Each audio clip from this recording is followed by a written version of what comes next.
నా కుటుంబ సభ్యులైనటువంటి రైతు గ్రామ ప్రజలందరికీ నమస్కారాలు. అదేవిధంగా బతుకమ్మ విజయదశమి శుభాకాంక్షలు. ప్రపంచంలోనే దేవుళ్ళను పూలతో పూజిస్తాం, కానీ మన తెలంగాణ సంస్కృతి సంప్రదాయాలు విభిన్నంగా ఉంటాయి. ఈ యొక్క పూలని దేవతగా మనం మలుచుకొని మన పండుగను మనం నిర్వహించుకోవడం జరుగుతాం. అదేవిధంగా మన గ్రామాల్లో కావచ్చు, మతానికి, కులానికి, వర్గానికి సంబంధం లేకుండా ఈ యొక్క బతుకమ్మను మనం ఈ యొక్క తెలంగాణలో మన తెలంగాణ సంస్కృతిగా సంప్రదాయంగా ఈ యొక్క బతుకమ్మ పండుగను మనం నిర్వహించడం జరుగుతాం. ఈ యొక్క బతుకమ్మ పండుగ నుంచి మనం నేర్చుకోవాల్సినటువంటి ముఖ్యమైనటువంటి లక్షణాలు ఏంటంటే, అడుగులలో, పూలలో, ఇంట్లలో ఈ యొక్క పూలను మనం పెంచుకోవడం జరుగుతాం.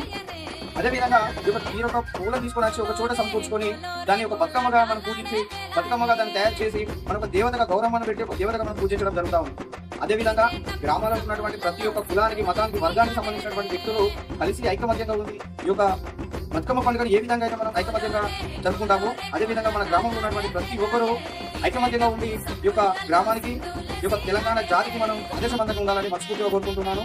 అదేవిధంగా ఈ నెలలో జరుగుతున్నటువంటి సద్దుల బతుకమ్మ రోజు గ్రామంలో ఉన్నటువంటి మహిళలు ఎక్కువ చాలా పెద్దగా ఎవరైతే బతుకమ్మను పేసి తీసుకొస్తారో వారికి ప్రథమ, ద్వితీయ, తృతీయ బహుమతులు ఇవ్వడం జరుగుతూ ఉంది. అదేవిధంగా గ్రామంలో గత సంవత్సరం వ్యవసాయంలో ఎక్కువ ధాన్యం పండించినటువంటి రైతుకు ఆదర్శ రైతుగా చిరు సన్మానం చేయడం జరుగుతూ ఉంది. అదేవిధంగా గత సంవత్సరం 10th, ఇంటర్మీడియట్ అయినటువంటి విద్యార్థులకు చిరు సన్మానం చేయడం కూడా జరుగుతూ ఉంది. శ్రీ ఛత్రపతి శివాజీ సేవా సమితి ఆధ్వర్యంలో ఈ యొక్క కార్యక్రమం జరుగుతూ ఉంది. కావున గ్రామంలో ఉన్నటువంటి మహిళలందరూ చురుకుగా పాల్గొనాలని మనస్ఫూర్తిగా కోరుకోవడం జరుగుతూ ఉంది. ఇట్లు మీ వంశం.